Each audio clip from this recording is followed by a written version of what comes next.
కృపగల దేవుడు మన ప్రభు అయిన యేసయ్య పరిశుద్ధ నామములో కూడి వచ్చిన మీ అందరికీ నా హృదయపూర్వకమైన వందనాలు తెలియజేస్తున్నాను. కొద్దిసేపు దేవుని వాక్యాన్ని ధ్యానం చేసుకుందాం. పరిశుద్ధ గ్రంథము నుండి మత్తయి సువార్త 8వ అధ్యాయము 1వ వచనాన్ని చదువుకుందాం. మత్తయి సువార్త 8వ అధ్యాయము 1వ వచనం.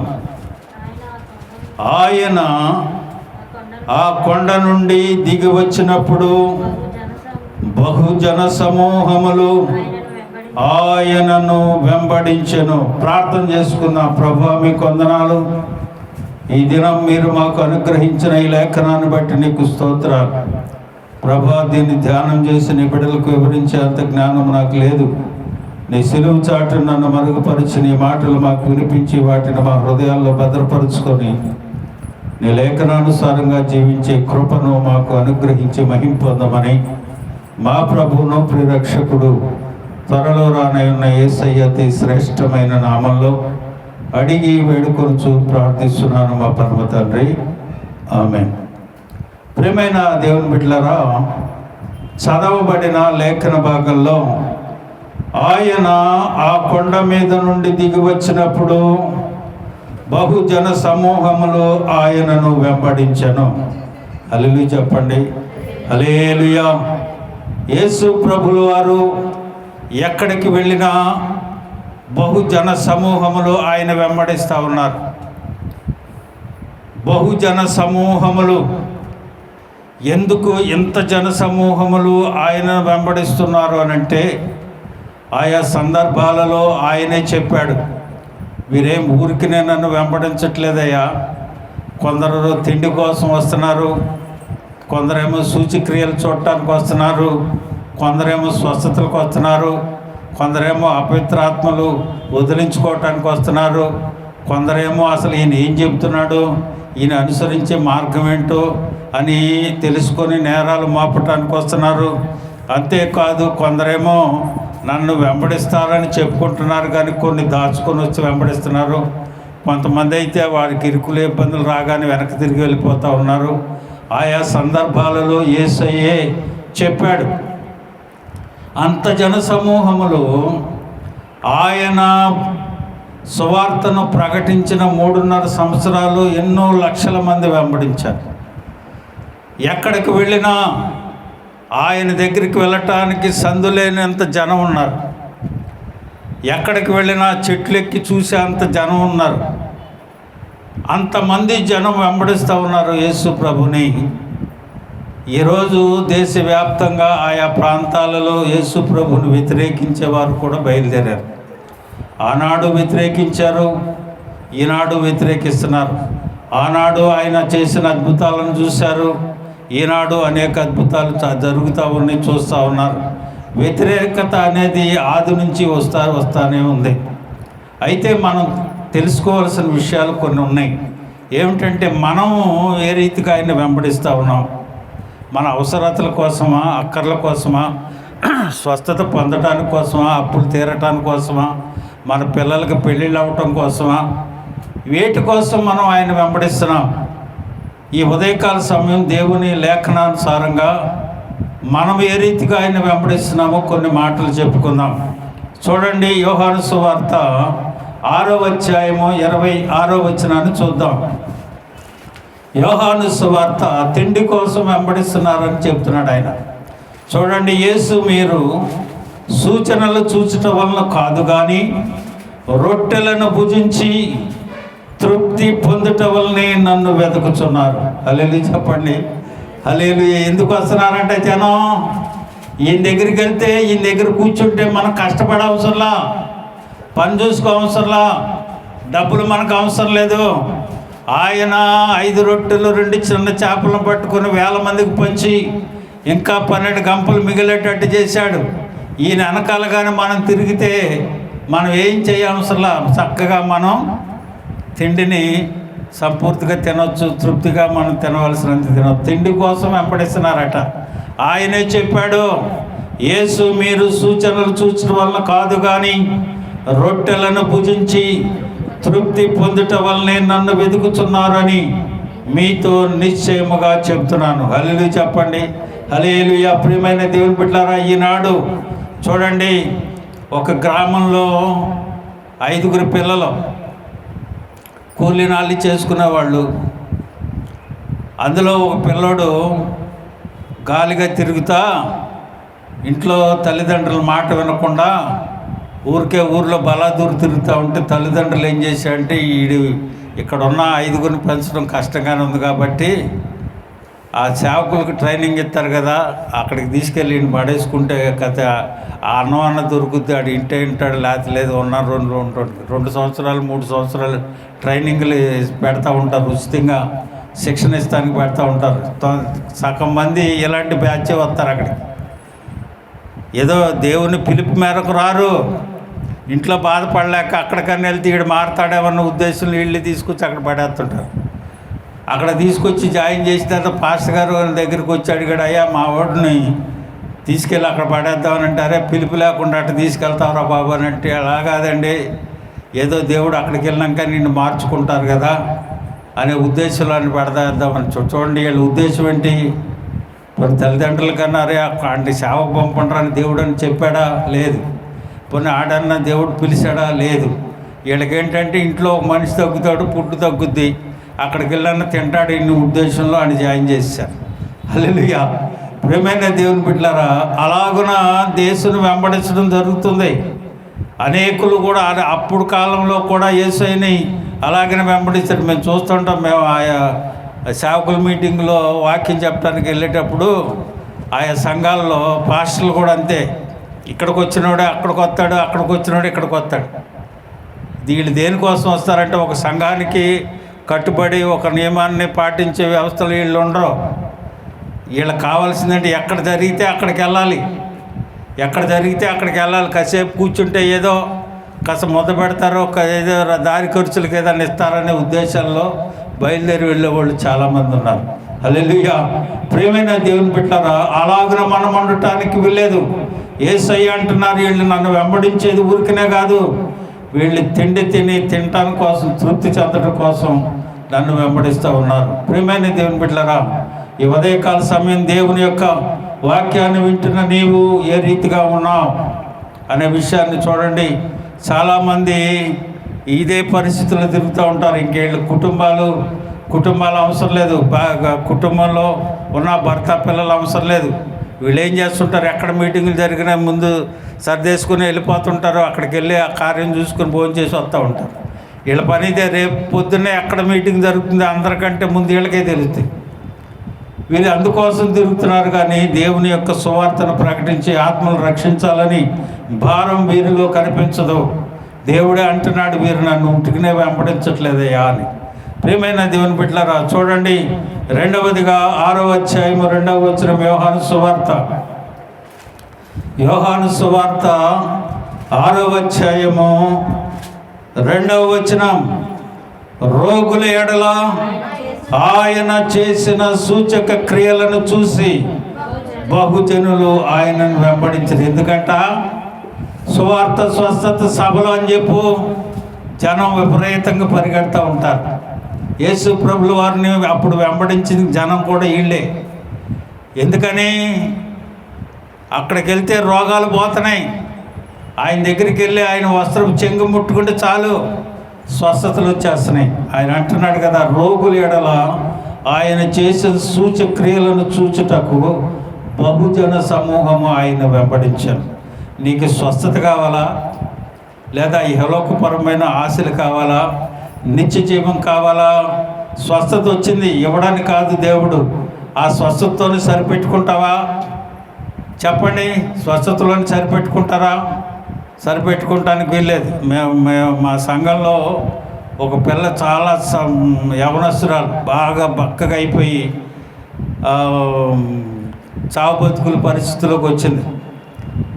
సరే, ఉపవాసాలు పెట్టి ప్రార్థనలు చేసి కొంచెం దేవుడు ఆమెకి నెమ్మది ఇచ్చిన తర్వాత కాస్త ఆరోగ్యం సెట్ అయిపోయింది. బాగా తిరిగే పరిస్థితికి వచ్చిన తర్వాత ప్రార్థన రావటం మానేసి ఏం చేసింది, ఇవి వచ్చేదాకానేమో ఎడవకుండా చక్కగా ప్రార్థన చేశారు.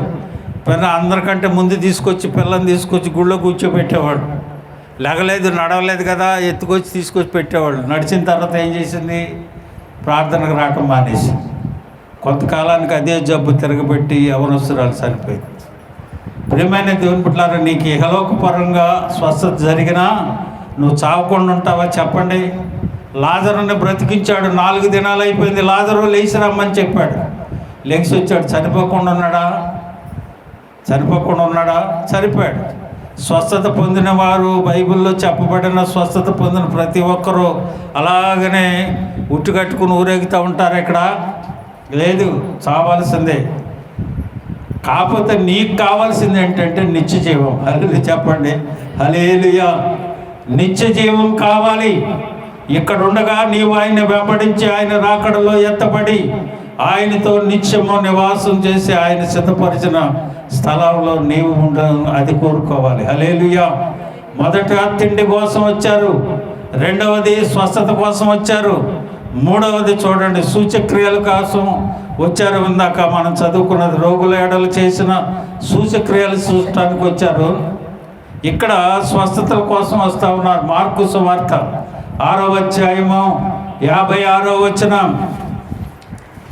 మార్కు సువార్త 6వ అధ్యాయము 56వ వచనం. గ్రామాలలోనూ పట్టణములోనూ పల్లెటూళ్ళలోనూ ఆయన ఎక్కడ ప్రవేశించనో అక్కడ జనులు రోగులను సంత వీధులలో ఉంచి వారిని ఆయన వస్త్రపు చెంగు మాత్రము ముట్టనిమ్మని ఆయనను వేడుకుంటుచుండిరి. ఆయనను ముట్టిన వారందరూ స్వస్థత నొందిరి. హల్లెలూయా చెప్పండి, హల్లెలూయా. ఆయనను ముట్టిన వారందరూ స్వస్థత పొందారు. దేవుడు స్వస్థపరచడని కాదు, కానీ దానికోసమే ఆయన్ని వెంబడించడానికి కుదరదు. దానికోసమే నేను ఆయన రక్షణ పొందాను అంటాను కుదరదు. ఆయన ఇచ్చే నిత్య జీవం కోసం రావాలి, ఆయన ఇచ్చే మార్పు కోసం రావాలి, ఆయన ఇచ్చే రక్షణ కోసం నువ్వు ఉండాలి.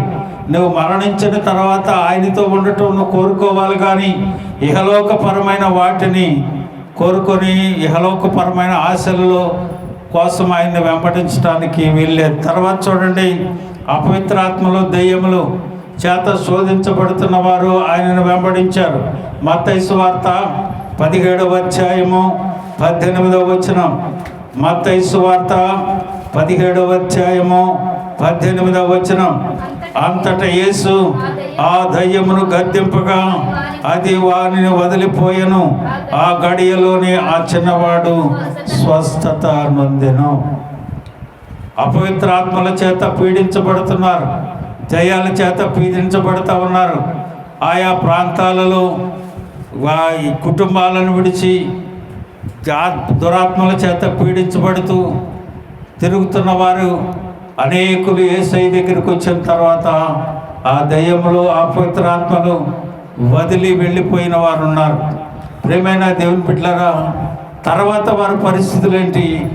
ఇంతమంది జనం ఆయన వెంబడించి యేసయ్యని సిలువేసేటప్పుడు, ఆయన కొట్టేటప్పుడు, తీర్పు జరిగేటప్పుడు ఎవరైనా ఉన్నారండి? ఉంటే ఈ స్వస్థత పొందిన వాళ్ళు, ఈయన వెంబడించిన వాళ్ళు వేల మంది, లక్షల మంది ఏమైపోయారో? వెంబడించామని చెప్పుకున్న ఈ అవసరాతలు తీరగానే వీళ్ళు వెళ్ళిపోతున్నారు, ఆయనతో ఉండట్లేదు. చూడండి, తర్వాత ఆయన మీద నేరము మోపేవాళ్ళు ఆయన వెంబడిస్తున్నారు. చూడండి, యోహాను 8:6, యోహాను సువార్త 8వ అధ్యాయము 6వ వచనం. ఆయన మీద నేరము మోపవలనని ఆయనను శోధించుచు ఇలాగూ అడిగి, అయితే యేసు వంగి నేల మీద ఏమాత్రం రాయిచు ఉండను. ఆయన మీద నేరం మోపాలని వచ్చేవాళ్ళు ఉన్నారు. అసలు ఈయన ఏం చెప్తున్నాడు? ఈయన చెప్పే వాటికి లోపం ఎక్కడన్నా ఉంటే మనం ఆయన మీద నేరం మోపాలని ఉద్దేశాలతో వెంబడించేవారు ఉన్నారు. పరిశుద్ధ గ్రంథమును వెతికించేవారు ఉన్నారు, వ్యతిరేకించేవారు ఉన్నారు. వారంతా ఈ బైబిల్లో అపరిశుద్ధత ఉంది, ఇదే పరిశుద్ధ గ్రంథం అని చెప్పుకుంటున్నారు, కానీ ఇందులో పరిశుద్ధత అనేది ఎక్కడ కనిపించట్లేదు. బహిరంగంగా యూట్యూబ్లో బహిరంగ ప్రదేశాల్లో చెప్పేవాళ్ళు అనేకులు ఉన్నారు. వీరు కూడా బైబిల్ని పట్టుకుంటున్నారు, వీరు కూడా యేసయ్య దగ్గరికే వస్తున్నారు, బైబిల్ని చదువుతూ ఉన్నారు, కానీ వ్యతిరేకతను కనపరుస్తున్నారు. చూడండి, ఆయా రీతులుగా అనేకులు ఆయనను వెంబడిస్తూ ఉన్నారు. కానీ ఈ మధ్యకాలంలో యూట్యూబ్లో నేను ఒకటి చూశాను. యేసన్న గారు తెలుసుగా మీకు. యేసన్న గారు సేవా ప్రారంభ దినాలలో, అంటే స్టార్టింగ్లో ఆయన కొద్దిగా ఎవరు లేకుండా ఒంటరిగా ఉంటూ చిన్న పాకలో సేవ చేసుకుంటూ ఉన్న ప్రాంతంలో ఒక యవనస్తుడు ఆయన దగ్గరికి వచ్చాడట. వచ్చి, అయ్యా యేసన్న గారు, మీ దగ్గరికి నేను సేవ కోసం వచ్చేసానండి. కష్టమైన నష్టమైన ఆరమైన భారమైన నువ్వే, నీతోనే నేను ఉంటా. ఏదో నువ్వు తినే దాంట్లో కొద్దిగా చాలు, నాకు నీకు అండగా నేను ఉంటాను, నీ తోడు ఉంటాను, నీ వెనకాల నేను ఉంటాను అని అంటున్నాడట.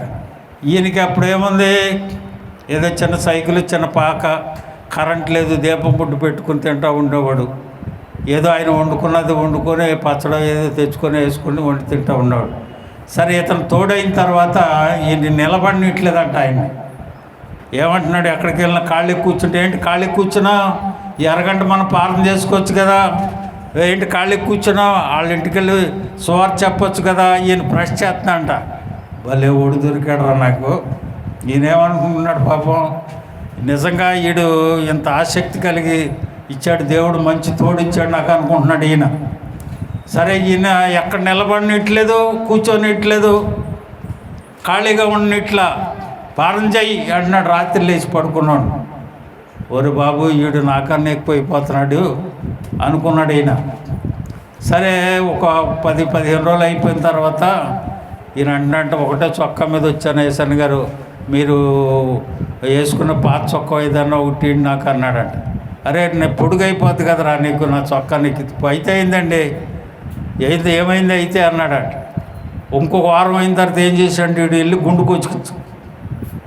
కొట్టించుకొచ్చాడండి. ఈడేంటి గుండు కొట్టించుకున్నాడు, నన్ను కూడా కొట్టించుకోమంటాడు ఏంటి అని ఈయన అనుకుని, ఎరా ఏంటిరా గుండు కొట్టించుకున్నావు అని అడిగాడట. ఈయన అన్నాడంట, ఎందుకంటే మాట కత్తిరేపించుకుంటాం, అదే గుండు అనుకో 2-3 నెలలు 4 నెలలు వేసుకునే పని ఉండదు కదా, కత్తిరి వేసుకునే పని ఉండదు, మనకు డబ్బులు ఎక్కడి నుంచి వస్తాయి, ఇది మంచిదే అని అన్నాడంటే. సరే పోనేలా అనుకుంటున్నాడు. ఇలాగా కొంతకాలం, దాదాపుగా 1 సంవత్సరం దాకా తిరిగాడంటే ఈయనతో పాటు. తిరిగిన తర్వాత సడన్గా మాయమైపోయాడు. ఎక్కడికి వెళ్ళిపోయాడో తెలియదు. ఈయన ఒక చోట మీటింగ్కి వెళ్ళినప్పుడు, ఆ మీటింగ్కి వెళ్తా సైకిల్ వేసుకుని వెళ్తారంటే, ఈయన అప్పుడు సైకిల్ ఉంది ఆయన దగ్గర. వెళ్తూ ఉంటే ఆ ఊరిలోకి సువార్తను ప్రకటించడానికి ఈయన వెళ్తూ ఉంటే ఒక తూము మీద కూర్చొని వీడు సిగరెట్ కాల్చుకొని కూర్చున్నాడంట. ఏంటి వీడు ఎంత ఇదిగా నన్ను ప్రెస్ చేశాడు, 5 నిమిషాలు నన్ను కూర్చుని వచ్చేవాడు కాదు, ఎందుకు వీడు ఇలాగ సడన్గా ఎందుకు మారిపోయాడు అని కాకేసి, ఎరా ఇంట్రా నువ్వు ఏంటి ఇలాగైపోయావు, ఇంత భక్తిగా ఉండేవాడు, నన్ను కూర్చొనిచ్చేవాడు కాదు, నిద్రపోనిచ్చేవాడు కాదు, ఎందుకురా నువ్వు ఇలాగ తయారయ్యావు అని అడిగితే పక్కన కూర్చున్న వాళ్ళు వచ్చన్నారంట, ఆడు ఊరికినే రాలా నీ దగ్గరికి, ఆడు ఒక మర్డర్ చేశాడు. మర్డర్ చేస్తే ఈయన అరెస్ట్ చేయడానికి పోలీసులు దొరుకుతుంటే మీ దగ్గరికి అయితే ఎవరు రారని వీడు వేషం మార్చుకొని నీ దగ్గరికి వచ్చాడు. వేషం మార్చుకొని నీ దగ్గరికి వచ్చాడు, ఆ కేసు కొట్టేశారు, అందుకని ఆడు మామూలుగా వచ్చాడు నీ దగ్గరికి అన్నాడు. చూడండి, ఎందుకోసం వచ్చాడు వీడు, ఆ కేసు నుంచి తప్పించబడటానికి వీడికి దొరికిన మార్గం ఏంటి చూడండి. ప్రియమైన దేవుని బిడ్డలారా, అందరూ యేసయ్యని నిశ్చయముగా, యథార్థతగా, నీతిగా ఆయన వెంబడించేవారు లేరు ఇక్కడ. అంతమంది ఉంటే ఆయనను అన్యాయపు తీర్పు జరుగుతూ ఉంటే ఏమైపోయారు వీళ్ళంతా. అక్కడ జనాలు కేకలు వేస్తుంటే ఆయన రక్తము మా మీద, మా పిల్లల మీద చెందాలి అని కేకలు వేసేటప్పుడు ఏమైపోయారు వీళ్ళంతా. ప్రియమైన దేవుని బిడ్డలారా, దేవుని సన్నిధికి అందరూ వస్తానే ఉన్నారు, కానీ వారి వారి అక్కర్లతో ఆయన వెంబడిస్తున్నారు. అక్కర్లు తీరిన తర్వాత తిరిగి వెళ్ళిపోతూ ఉన్నారు. కొంతమంది ఉన్నారు, కొంతమంది వెంబడిస్తారు. వెంబడించేటప్పుడు ఏం చేస్తారంటే ఈ లోకంలో కొంత దాచుకొని కొంత విడిచిపెట్టి వస్తూ ఉంటారు. చూడండి, మత్తయి సువార్త 4వ అధ్యాయం 20వ వచనం. యేసు ప్రభులు వారు సముద్ర తీరాన వెళుతూ ఉన్నారు. అక్కడ జాలర్లు కొంతమంది తమ వలలు బాగు చేసుకుంటా ఉన్నారు. ఈయన అన్నాడు, రండి నన్ను వెంబడించండి, మిమ్మల్ని మనుషులను పట్టే జాలరులుగా నేను చేస్తానని చెప్పాడు. వీళ్ళు ఏం చేశారో తెలుసా? వెంటనే వారు తమ వలలను విడిచిపెట్టి ఆయనను వెంబడించి. ఏమన్నా వీళ్ళ దగ్గర ఎక్కడికే వీళ్ళు వేటాడటానికి వెళ్ళాలంటే వీళ్ళకి ఏమేం కావాలి? ధోని కావాలి, వల కావాలి. ధోనిలో వీడు ముందుకెళ్ళి ఆ సముద్రంలోనికి వెళ్ళి వల వేసుకొని చేపలను వేటాడి తెచ్చుకుంటాడు. కానీ వీడు విడిచిపెట్టింది ఏంటి? మరి ధోని ఏమైంది? దాన్ని కూడా వదిలేయాలిగా. ఒకటే విడిచిపెట్టాడు, ఒకటి దాచుకున్నాడు. అవసరమైతే మళ్ళీ వచ్చి దాన్ని తీసుకుని వెళ్తాడు. చూడండి, రెండో వాడు ఏం చేశాడు చూడండి. మత్తయి సువార్త 4వ అధ్యాయం 22వ వచనం. వెంటనే వారు తమ ధోనిలను విడిచిపెట్టి ఆయన వెంబడించారు. ఇప్పుడు ఏమన్నా వీళ్ళ దగ్గర? మొదటోడి దగ్గరేమో ధోని ఉంది, రెండో వాడి దగ్గరేమో వల ఉంది. వాడేమో వల విడిచిపెట్టాడు, వీడేమో ధోని విడిచిపెట్టాడు. ఇప్పుడు వీళ్ళిద్దరి దగ్గర ఏమున్నాయి? ఈ ఇద్దరు వెళ్తే ఏం చేయొచ్చు? విడిచిపెట్టాడిని తీసుకొని మళ్ళీ వీళ్ళు యథావిధిగా పని చేసుకోవచ్చు. ప్రియమైన దేవుని బిడ్డలారా, దేవుని విడిచిపెట్టేటప్పుడు, దేవుని యొద్దకు నువ్వు వచ్చేటప్పుడు సమస్తమును విడిచిపెట్టి రావాలి. కొంత దాచుకొని కొంత చూడండి. ఇది వరకు మనం కోపస్తులం, వ్యభిచారస్తులం, దొంగతనస్తులం, పేకాటాడేవాళ్ళం, లోకానుసారమైన విషయాలలో ఉండేవాడు ఉంటాడు. దేవుని వెంబడించేటప్పుడు సమస్తాన్ని విడిచిపెట్టి రావాలి. కానీ కొంత నువ్వు దాచుకొని దేవుని వెంబడించి నీ అవసరం తీరిన తర్వాత మళ్ళీ నువ్వు వెళ్ళి లోకంలో ఉండటానికి వెళ్ళేది. చూడండి, అనేక మంది వెనక తీశారట. యోహాను సువార్త 6వ అధ్యాయము 66వ వచనం. యోహాను సువార్త 6వ అధ్యాయము 66వ వచనం.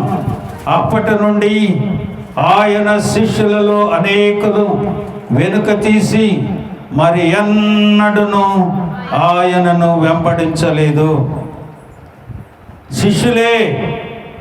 శిష్యులే ఆయనను వెంబడించి వెనక తీశారు. చూడండి, నిన్న న్యూస్లో నేను చూశాను. ఒక చర్చి పాస్టర్ గారు అమ్మకానికి పెట్టాడు. చర్చి కడప దగ్గర, ఊరు పేరు ఏదో రాసుకోలేదు. ఒక హిందూ అతను ఫోన్ చేసి, ఏంటి పాస్టర్ గారు అంత చర్చిని, అంత పరిచర్యను విడిచి ఎందుకు నువ్వు అమ్మేస్తానంటున్నావు చర్చిని? అంటే నా పరిస్థితి బాగోలేదయ్యా, ఆర్థికంగా నేను చాలా ఇబ్బందులు పడిపోయాను, ఇటు పరిస్థితుల్లో ఉండడానికి నేను అమ్మకానికి పెట్టాను అన్నాడు. ఈయన చావుకు వచ్చేటప్పుడు ఏమని వస్తాడు? చావైనా బ్రతుకైనా ఏది ఉన్నా నీతో నేను వస్తాం. కానీ ఇప్పుడు ఏం చేస్తున్నారు అనేకులు? అదే పరిస్థితిలో దేవుని వాక్యం అంటుంది, ఏమంటుంది? అప్పటి నుండి ఆయన శిష్యులలో అనేకులు వెనుక తీసి మరి ఎన్నడూను ఆయనను వెంబడించలేదంట. ప్రియమైన దేవుని బిడ్డలారా, ఎలాంటి వారు లోకంలో లేరంటారా? యేసయ్యని ఎందుకు వెంబడిస్తున్నాం? ఇహలోకపరమైన ఆశల కోసమో, ఇహలోకపరమైన కోరికలు తీర్చుకోవటం కోసమో నీవు యేసయ్యని వెంబడించటం లేదు. నిత్యం కోసం వెంబడించాలి. చూడండి, ఆయన అన్నాడు, చాలామందితో వెనకొచ్చే వాళ్ళతో అన్నాడు. 6:68 చూడండి, 6:68. కాబట్టి యేసు, మీరు కూడా వెళ్ళిపోవాలని ఆ 12 మంది శిష్యులను అడిగాడు. అరే, మీరు కూడా వెళ్ళిపోతారా? వెళ్ళిపోతే వెళ్ళిపోండి, ఇప్పుడే. వాళ్ళు ఎలా వెళ్ళిపోయారు కదా, మీరు కూడా వెళ్ళిపోండి అన్నాడు. వాళ్ళు అంటారు లూకాసు సువార్త 5:11లో, సమస్తమును విడిచిపెట్టి ఆయనను వెంబడించయ్యా, మేము సమస్తాన్ని విడిచిపెట్టేశాం, నిన్నే వెంబడిస్తాం అని అన్నాడు. ఆయన అన్నాడు, ఒక పిచ్చోడ, సమస్తమును విడిచిపెట్టినంత మాత్రం చేత నువ్వు నన్ను వెంబడించటం కాదు, మరి ఏం చేయాలయ్యా? లూకాసు వార్త 9వ అధ్యాయం 23వ వచనం చూడండి. లూకాసు వార్త 9వ అధ్యాయము 23వ వచనం. మరియు ఆయన అందరితో ఇట్లనెను, ఎవడైనను నన్ను వెంబడింపగోరిన ఎడల ఏం చేయాలట? తన్ను తాను ఉపేక్షించుకొని ప్రతి దినము తన సిలువ ఎత్తుకొని నన్ను వెంబడింపవలెను. హల్లెలూయా చెప్పండి. హల్లెలూయా.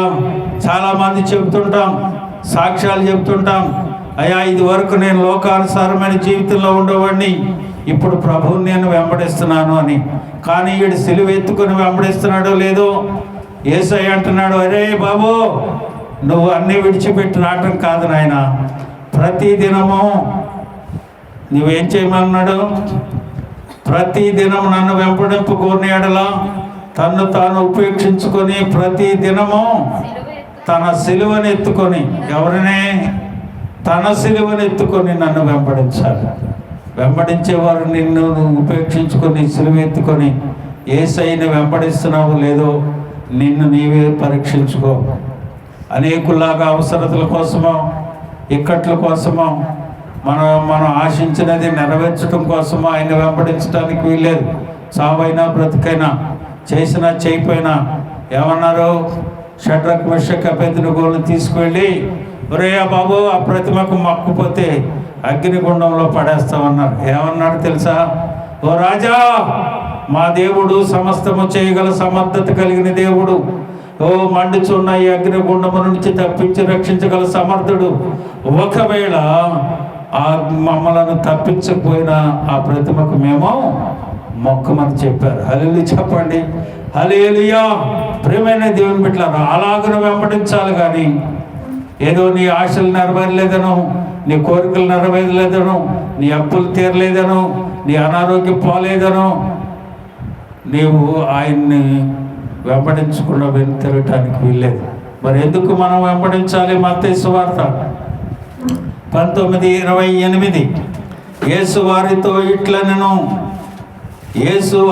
ఇట్లనెను, పునర్జన్మమందు మనుష్య కుమారుడు తన మహిమ గల సింహాసనమందు ఆసీనుడై నన్ను వెంబడించిన మీరును 12 సింహాసనం మీద ఆసీనులై ఇశ్రాయేలు 12 గోత్రములకు తీర్పు తీర్చదు. శిష్యులతో చెబుతున్న మాట, ఒరే బాబు మీరు నన్ను వెంబడించారు, మీకు అక్కడ ఒక సింహాసనం ఇస్తున్నాను నేను. నన్ను వెంబడించేవాడు 12 గోత్రములకు తీర్పు తీర్చాడన్న సంగతిని ఆయన తెలియజేశాడు. మరి విశ్వాసులకేంటి? నిత్య జీవాన్ని అనుగ్రహిస్తాడు దేవుడు. చూడండి మత్తయి సువార్త 19:29 ముగించేద్దాం. 19:29 మత్తయి సువార్త. నా నామము పేరిట అన్నదమ్ములనైనను అక్క చెల్లెండనైనను తండ్రినైనను తల్లినైనను పిల్లలనైనను